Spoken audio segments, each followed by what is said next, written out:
बोलो सियावर रामचंद्र महाराज की। बोलो श्री राम भक्त पवन सुत हनुमान जी की। मंच पर विराजमान हमारे इस कुरुक्षेत्र, जो हमारा एक तीर्थ नगर है, यहाँ के अपने स्थानीय विधायक श्री सुभाष चौधा जी हमारे बीच में उपस्थित थे। हमारे एडीजीपी श्री ओपी सिंह जी, किन्हीं कारणों से उनको जल्दी लौटना पड़ा है। मेरे साथ एडिशनल प्रिंसिपल सेक्रेटरी इस नाते से, और इस प्रकार का जो पब्लिक रिलेशन का सारा काम पूरे प्रदेश भर में बखूबी निभा रहे हैं, ऐसे श्री अमित अग्रवाल जी आईएएस, भारतीय जनता पार्टी के जिलाध्यक्ष श्री रवि बातान जी, सरस्वती हेरिटेज बोर्ड के चेयरमैन और पूर्व जिलाध्यक्ष श्री धूमन सिंह किरमत जी, जिला परिषद के हमारी चेयरमैन बहन Kamaljeet Kaur ji, chairman government livestock board Shri Dharamvir Mirzapur ji, और एक विशेष नाम जिनका मुझे पहले उल्लेख करना चाहिए था, जो अपने स्तुति गान गायक इस नाते से भगवान राम जी के अनन्य भगत हैं, ऐसे भाई कन्हैया मित्तल जी, उपस्थित हमारे उपायुक्त महोदय, हमारे एसपी महोदय,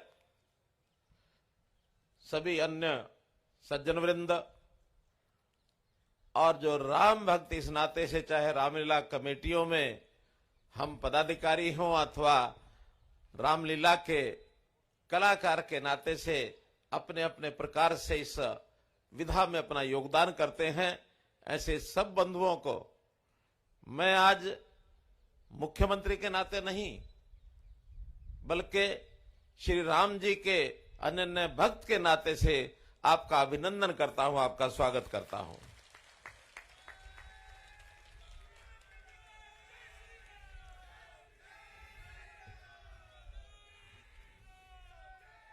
साथियों,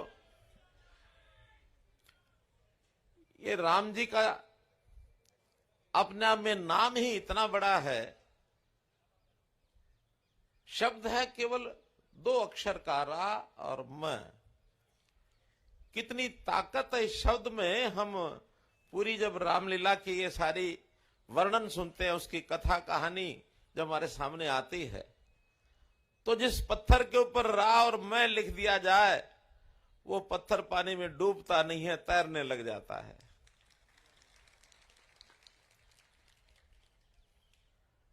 राम के प्रति अश्रद्धा रखने वाला व्यक्ति, जो राम जी को मानता नहीं है, उसको भी अगर ये कहा जाए तुम राम मत बोलो, बार बार मरा मरा बोल दो, वो भी राम राम बन जाता है और अपने आप उसकी गाड़ी तैर जाती है।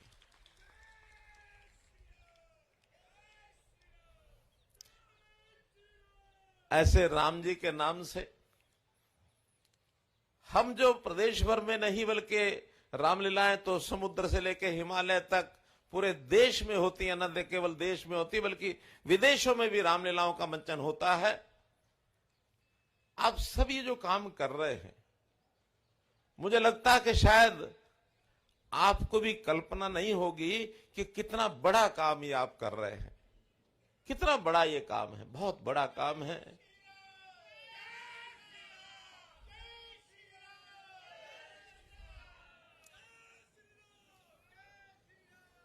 सदियों से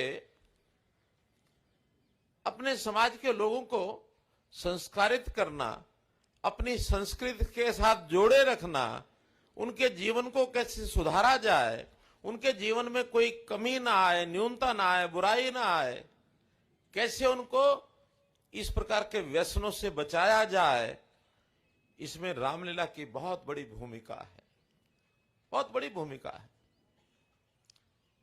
जब रामलीला के मंचन के समय जो पात्र होते हैं रामलीला के, जो कलाकार होते हैं,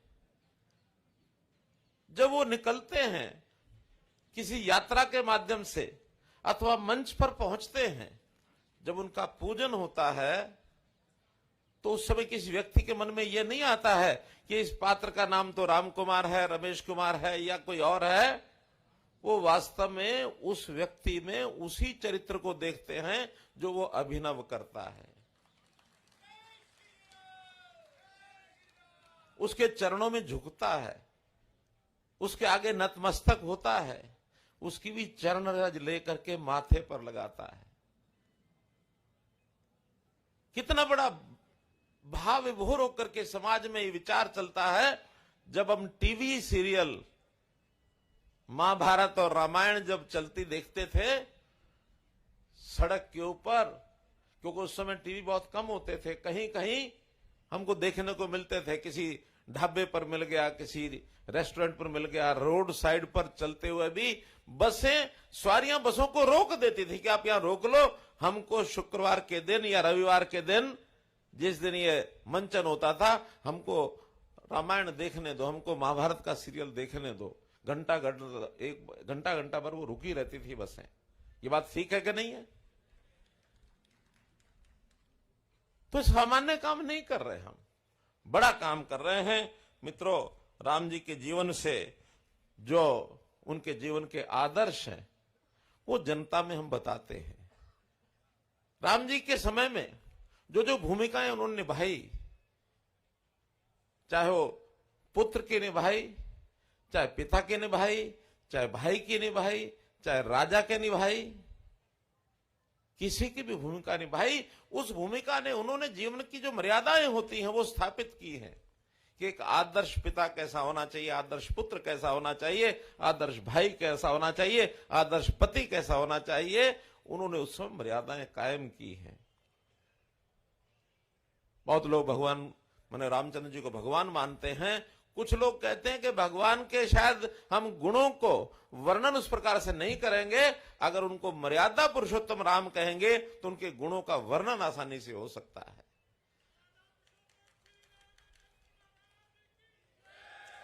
तो मित्रों, भगवान राम जी के बारे में कोई बोलना इतना आसान भी नहीं है और कोई कम शब्दों में, कम बातों में रखा भी नहीं जा सकता है। हम जो रामलीलाओं का मंचन करते हैं उसमें भी कितनी ही लीलाओं के वर्णन हम करते हैं, कितनी सारा इतिहास सारा बताते हैं, कई दिन लग जाते हैं रामलीलाओं के। ये भी एक खोज का विषय है कि आखिर रामलीलाएं शुरू कब से हुई। कुछ लोग तो कहते हैं कि भगवान राम जी के समय ही, जब वो अयोध्या से श्रीलंका गए थे, तो उनके जाने के बाद उनके बचपन की लीलाएं उन 14 वर्षों में अयोध्या में भी होने लग गई थी कि राम जी को याद करने का क्या तरीका, उनके बचपन की लीलाओं को दिखाओ। कुछ कहते हैं कि जब भगवान रामचंद्र जी अयोध्या में वापस लौट आए थे लंका विजय के बाद, उसके बाद पूरा जीवन चरित्र ये रामलीलाओं के माध्यम से शुरू हुआ। कुछ लोग कहते हैं कि 200-300 ईसा पूर्व की जो शताब्दी बीसी जिसको कहते हैं, जब महर्षि वाल्मीकि जी ने रामायण की रचना की थी, उस समय से ही और रामलीलाएं होनी शुरू हुई थी। एक जगह मैंने पढ़ा कि रामचंद्र मानस जब गोस्वामी तुलसीदास जी ने लिखा, उसके बाद आज का जो स्वरूप रामलीलाओं का है उसके बाद शुरू हुआ। ऐसा एक स्थान पर एक वर्णन आता है कि जब तुलसीदास जी का उनका जन्म हुआ था 1534 में, 1534 में उनका जन्म हुआ, तो बाद में उन्होंने सन्यास ले लिया। उनकी कहानी सन्यास लेने की तुलसी जी का हमको पता ही है। सन्यास लेकर के और वो भक्ति भाव से और अयोध्या में चले गए। सरयू किनारे राम भक्ति में लीन वो रहते थे, लेकिन एक ऐसी समाधि, एक ऐसे महासंत की वहां एक समाधि बनी थी जिसके बारे में ये पता था कि प्रभु रामचंद्र जी के बारे में बहुत कुछ जानते हैं। उनके सामने दंडवत हो जाते थे, प्रतिदिन भोर में जाते थे, बैठ करके साधना करते थे, दंडवत होते थे, इच्छा रखते थे कि इन सन्यासी का साक्षात्कार हो जाए, महासंत का।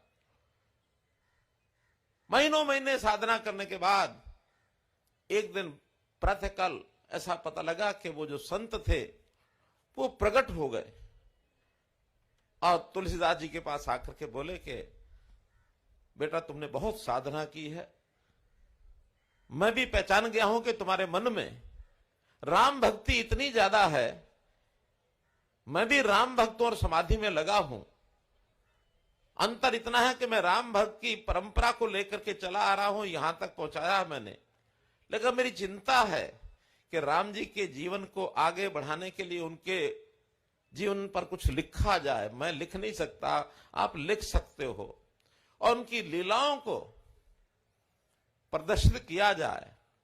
और इसके लिए आशीर्वाद स्वरूप मैं आपको 4 चीजें देता हूं जो मेरे पास सुरक्षित हैं और उसी समय की है, भगवान राम जी के समय की, कि राम जी का मुकुट है मेरे पास, राम जी का धनुष बाण है मेरे पास, राम जी का एक कमंडल है मेरे पास, और राम जी की खड़ाऊ है मेरे पास। तो ये चारों चीजें कहते हैं कि वो महासंत ने तुलसीदास जी को और उपहार में दे दिए, आशीर्वाद स्वरूप दे दिए। उनका कि ये 4 चीजें तुम्हारे पास जब आएंगी तो भगवान राम जी का पूरा जीवन चरित्र अपने आप तुम्हारे कपाट में आ जाएगा, अपने आप कपाट में आ जाएगा। और अब तुम्हारे जिम्मे एक ही काम है कि तुम्हें रामचंद्र मानस के रूप में लिखना है, रामायण लिखनी है, और रामलीलाओं का एक मंचन करने के लिए एक पुस्तिका लिखनी है। तो कहते हैं सन 1618 के अंदर उन्होंने इस प्रकार का रामायण रामचंद्र मानस लिखने का काम पूरा कर लिया था। और फिर 1621 में काशी नरेश के पास वो पहुंचे और उन्होंने कहा कि ऐसे ऐसे सारी कहानी सुनाई, और उन्होंने जो सारा लिखित वर्णन वो सारा उनको सौंप दिया। और उसके बाद काशी नरेश ने 1621 में पहली रामलीला, विश्वव्यापी रामलीला जिसको कहते हैं, वो उस समय शुरू कराई, जो स्वरूप आज चलता है।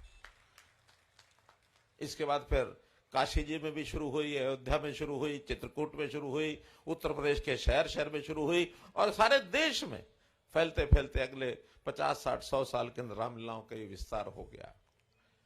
आज हरियाणा में भी ऐसा मुझे जानकारी दी गई है, लगभग 300 से ऊपर, क्यों 325 के लगभग रामलीलाएं होती हैं। 325 ये तो जो मुख्य रामलीलाएं, जो रजिस्टर्ड रामलीलाएं हैं, हर शहर के अंदर कहीं 10, कहीं 5, कहीं 15, कुछ कस्बों में होती हैं, गांव में होती है, लेकिन कुछ ऐसी भी हैं गली मोहल्ले में बच्चे भी करते हैं, गली मोहल्ले में छोटे छोटे ग्रुप भी करते हैं। जब रामलीलाएं होती हैं तो एक बड़ा एक वातावरण उसका बनता है, राममय हो जाते हैं सब लोग।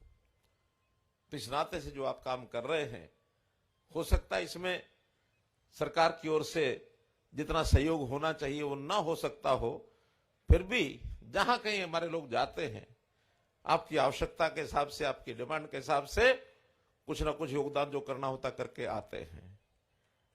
ऐसे अवसर पर मैं जरूर घोषणा कर सकता हूं कि आपको किसी प्रकार की कठिनाई जिसको सरकार दूर कर सकती है, ऐसी कोई कठिनाई नहीं आने दी जाएगी। भरपूर आप बढ़िया ढंग से अपनी रामलीलाओं को आगे बढ़ाओ।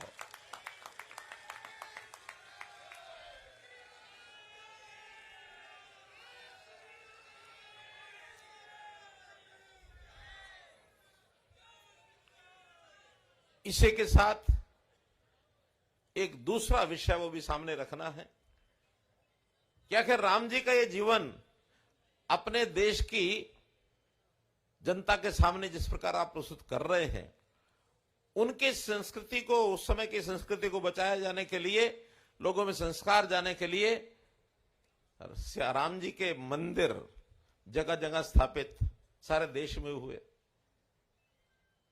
तो राम और सीता के मंदिरों का, साथ में हनुमान जी का मंदिर, ये भी रहते रहे हैं। एक बहुत बड़ा विस्तार देश में है। वहीं अयोध्या जी में जहां राम जी का जन्म हुआ था, वहां का जो मंदिर है 16वीं शताब्दी में मुगलों के राजाओं ने उसको ध्वस्त कर दिया, बाबर ने उसको ध्वस्त किया था 500 साल पहले। उनके अपने मंसूबे रहे होंगे, उनकी अपने कुछ कारस्तानियां रही होंगी, लेकिन लंबी कहानी है वो। 500 साल में हमने मुगलों से भी मुक्ति पाई, हमने अंग्रेजों से भी मुक्ति पाई। 1947 में हम देश आजाद करके आगे बढ़े, लेकिन 47 के बाद भी कोर्ट्स में ये चक्कर चलता रहा कि वहां राम जन्मभूमि का अस्तित्व है कि नहीं है, सबूत चाहिए, ये चाहिए, वो चाहिए। उस लड़ाई को हमारे देश के कुछ प्रबुद्धजनों ने लड़ा और उस लड़ाई में विजय मिली। आखिर ये स्थापित हुआ कि हाँ, वहां राम जन्मभूमि ही है और उन्हीं का मंदिर ओरिजिनल था जिसको तोड़ करके मस्जिद बनाई थी। और आप जैसे राम भक्तों ने, मैं भी उसमें शामिल ही था, मुझे पता, भिवानी से हम कार सेवकों को शाम के समय ट्रेन भर भर के फैजाबाद भेजा करते थे। ये 1980, 82, 85 में जब ये आंदोलन चले थे, तो सबने मिलकर के इस प्रयत्न को इतना ज्यादा एक आक्रामक बनाया। उधर सुप्रीम कोर्ट ने भी सहयोग किया और उसका निर्णय हुआ और वहां पर एक भव्य राम मंदिर जी का एक निर्माण होना चाहिए और उसके नाते से हर प्रकार की तैयारी पूरी हो गई है। अभी राम मंदिर का निर्माण चल रहा है और जो दिन बताया गया है कि 22 जनवरी 2024 राम मंदिर का उद्घाटन प्रधानमंत्री जी नरेंद्र मोदी जी करने वाले हैं। उस दिन फिर एक दिवाली, उसी प्रकार की दिवाली जब प्रभु रामचंद्र जी लंका विजय के बाद वहां आए थे, वैसी एक दिवाली 22 जनवरी को होगी। सारे देश भर में हमको ये दिवाली मनानी है, सारे देश भर में मनानी है।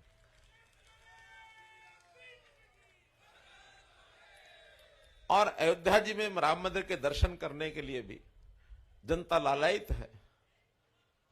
उतना ही इसमें ध्यान करना है कि 22 जनवरी के दिन, जिस दिन प्रधानमंत्री जी उद्घाटन करेंगे, उस दिन तो वहां बहुत सीमित लोग जाएंगे, वरना सारे देश के लोग वहां चल पड़े तो शायद वो कार्यक्रम भी अस्त व्यस्त हो सकता है। वो तो सीमित लोगों की एक सूची बनी है, वही जाएंगे, धर्माचार्य जाएंगे, कुछ प्रमुख लोग जाएंगे। जैसे उद्घाटन का कार्यक्रम हो जाएगा, उसके बाद हर दिन हजारों लाखों लोग वहां पहुंचने वाले हैं, उनकी व्यवस्थाएं वहां कर दी हैं। और हमने हरियाणा में भी, सामान्य व्यक्ति सब जाएंगे, लेकिन गरीब लोग और गरीब लोगों में जो बुजुर्ग हैं, उनके जाने के लिए भी एक विशेष जो पोर्टल लॉन्च किया है, जिसके बारे में बताया है कि 60 वर्ष की ऊपर के व्यक्ति जिनकी आय कम है, बीपीएल में आते हैं, उसके लिए फ्री योजना बनाई है कि उनका किराया नहीं लगेगा। अभी मैं अमित अग्रवाल जी से बात कर रहा था कि जितना उत्साह है उसमें हो सकता है इस योजना का कुछ विस्तार करना पड़े, चाहे सारा फ्री नहीं करेंगे, आधा करेंगे और ज्यादा लोग वहां जाएं। कुछ कम आयु के लोग भी जाना चाहते तो वो जाएं। तो इस नाते से योजना का विस्तार करेंगे। लेकिन अभी जो लॉन्च किया गया है, मुझे आज ही बताया कि आज प्रातःकाल उसकी बुकिंग शुरू की थी, तो एक बोगी की बुकिंग तो आज हो गई है, यही हो गई है। तो मैं इस बोगी के लिए तो कह सकता हूं, इसमें जो अयोध्या जाने वाले लोग हैं, 22 जनवरी के बाद जो पहला जत्था जाएगा, पहला जत्था इन्हीं सब लोगों का भेजेंगे, उसके साथ और कितनी बोगी होंगी उनको भेजेंगे। तब तक विस्तार से योजना बन जाएगी। आप लोग जरूर जाइए। एक विषय तो ये है। इसी के साथ दूसरा विषय कि आखिर जैसे मैंने बताया कि राम जी के भक्त होने के नाते हमारा यह दायित्व तो बनता है कि हम हमारे युवकों को गलत दिशा में जाने से रोकें। आखिर ये युवा अगर गलत दिशा में चला जाता तो ये मानो कि अपने देश का, प्रदेश का भविष्य भी गलत रास्ते पर चल पड़ेगा। वो युवा जो व्यसनों में फंसता है, खुद तो समाप्त होता ही होता है, उसके परिवार के लोग भी एक दुर्दशा की तरफ चल पड़ते हैं। तो हमने देश भर में, प्रदेश भर में यह अभियान चलाया कि ऐसी सामाजिक समस्याओं से लड़ने के लिए सरकारें तो अपना कोशिश करेंगी ही, लेकिन सामाजिक लोग भी, एनजीओ, संस्थाएं, इनको भी आगे आना चाहिए। उदाहरण के लिए मैं आपको बता सकता हूं कि हरियाणा में सबसे पहला ऐसा अभियान हमने 2015 में शुरू किया था। प्रधानमंत्री जी स्वयं आए थे 22 जनवरी 2015 पानीपत की धरती पर बेटी बचाओ बेटी पढ़ाओ अभियान उन्होंने शुरू कराया था। और उसका लाभ कितना हुआ, जिस प्रदेश को बेटी मारने वाला प्रदेश हरियाणा को कहा जाता था सारे देश में, उसी प्रदेश को आज संज्ञा मिली है कि बेटियों को बचाने वाला प्रदेश अब हरियाणा प्रदेश बन गया है। जो जेंडर रेशो उस समय 871 थी, वो आज बढ़कर के 932 हो गई है।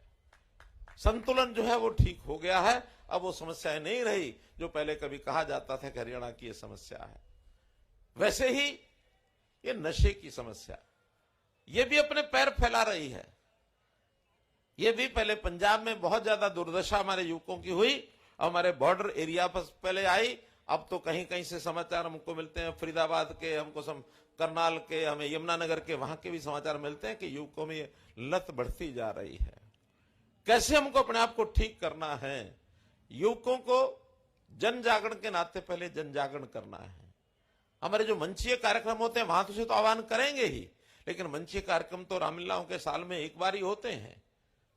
अन्यथा भी सामाजिक व्यक्ति होने के नाते हम जगह जगह जहां भी काम करते हैं वहां से युवकों को भी, बाकी समाज के सब लोगों को आह्वान करना चाहिए कि इससे शरीर भी खराब है, मन भी खराब होता है, इससे बुद्धि भी खराब होती है, इससे परिवार के बाकी लोग भी, उनका भी बहुत नुकसान होता है और जिसके कारण से समाज पर एक खतरा मंडराता है। अब ये जागरण करना एक बात है, लेकिन जो लोग इसमें फंस चुके हैं उनको भी, उनसे घृणा नहीं करनी है।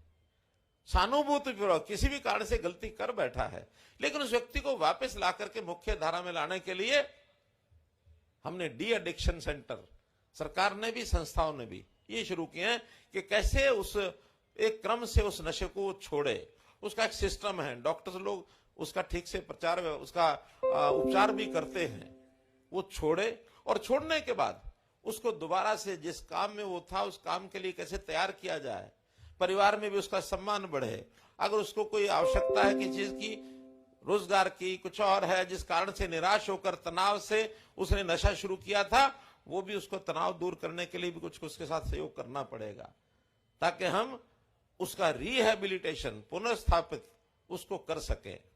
और तीसरा उसमें पहलू है कि जो ड्रग्स के सप्लायर हैं, ये जो धंधा करते हैं, स्मगलिंग करते हैं इन चीजों की, इन चीजों पर भी रोक लगाने के लिए कानूनन उनको दंडित करना पड़ेगा। ओपी सिंह जी ने बहुत विस्तार से बताया है। हमने ओपी सिंह जी को यह काम स्पेशल दिया है, एक एडीजी लेवल के व्यक्ति को, कि प्रदेश में ऐसे सारी योजनाएं बनाए, ऐसे लोग उनका सामान पकड़ना सामान पकड़े, उसको जब्त करके जलाना है जलाएं। पिछले 1 वर्ष में हमने जितना भी इनका मादक द्रव्य, मादक पदार्थ होते हैं, ऐसे मादक पदार्थों को 140 करोड़ के मादक पदार्थों को आग लगा के उनको खत्म किया है, 140 करोड़ का। और जो ऐसे कल्प्रेट, दोषी, जो इस धंधे में लगे हुए लोग, क्योंकि उनकी भी जान, जैसा कहते ना कि रावण की जान कहां थी? नाभि में। ऐसे ये जो इस प्रकार का गलत काम करने वाले स्मगलर टाइप और ये जो दोषी होते हैं, इनकी जान किस चीज में होती है? इनकी जायदाद में, इनकी प्रॉपर्टी में, इनके धन में। अगर इनकी जायदाद को ध्वस्त कर दिया जाए तो अगले दिन ये सोचेंगे कि मुझे क्या करना, हरियाणा में रहना कि नहीं रहना है। हमने इसमें भी 90 लोगों की प्रॉपर्टीज इनकी समाप्त की हैं, धराशायी की हैं, उनको उठा के जेल में भी डाला है। तो मित्रों, ये सब प्रकार के काम हमको करने हैं। उसमें आप लोग भी यदि सहयोग करेंगे, और मैं तो कहूंगा कि एक मैं टर्म दे रहा हूं, हम नशा मुक्त प्रहरी बने, नशा मुक्ति के प्रहरी बन करके, और ये सारे काम जो जो हम कर सकते करें, सरकार को सूचनाएं दें, और सूचना देने के बाद हम उनके खिलाफ जो काम करना होगा जरूर करेंगे। जन जागरण के नाते आप भी सब इसमें लगे रहें। तो कुल मिला के आज के इस अवसर पर मैं आप सब लोगों का अपना सम्मान करते हुए, और मैं ये आह्वान करूंगा कि हम अपने इस जो बीड़ा हमने उठाया है जन जागरण का, रामलीलाओं के माध्यम से, इसको और सुंदर ढंग से आगे उठाएं। अब जैसा मुझे बताया गया कि एक शपथ भी सब लोगों को लेनी चाहिए, जिसमें हम भी और हमारे और साथी भी उस शपथ के माध्यम से अपना निश्चय दृढ़ करें, ताकि हम नशा मुक्ति के नाते से और आगे बढ़ सकें। तो एक बार सब अपने स्थान पर खड़े होंगे और खड़े होकर के अपना दाहिना हाथ, बहुत जगह तो हम सामने करते हैं, मैं हमेशा कहता हूं और मजबूती लानी है तो अपने बाईं तरफ छाती पर रखो, दिल के ऊपर। हमारा दिल छाती में बाईं तरफ होता है, दिल के ऊपर रखो, ताकि हमारी जो शपथ है हमारे हमको झकझोर दे, हमारे अंदर वो शब्द पहुंच जाए, भावना पहुंच जाए। तो अपने दाहिने हाथ को बाईं और छाती के ऊपर, दिल के ऊपर रख करके हम शपथ लेंगे। मेरे पीछे बोलेंगे, हमें एहसास है कि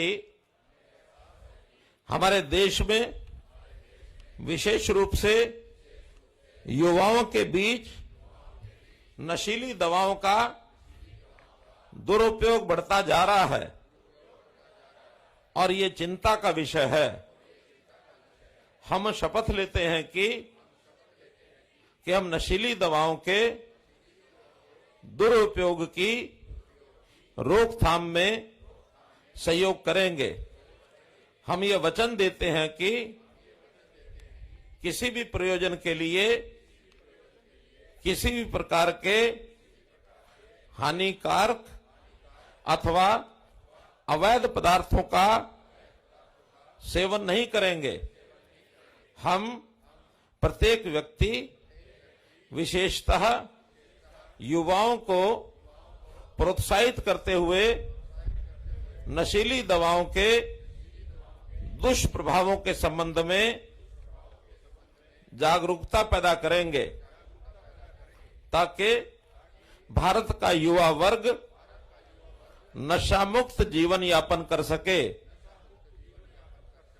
और वे समाज के रचनात्मक और महत्वपूर्ण सदस्य बन सके। आज हम प्रतिज्ञा करते हैं कि नशे से दूर रहेंगे और स्वस्थ जीवन यापन करेंगे, स्वस्थ जीवन यापन करेंगे। भारत माता की जय। बोलो जय श्री राम। शिवार रामचंद्र महाराज की। धन्यवाद।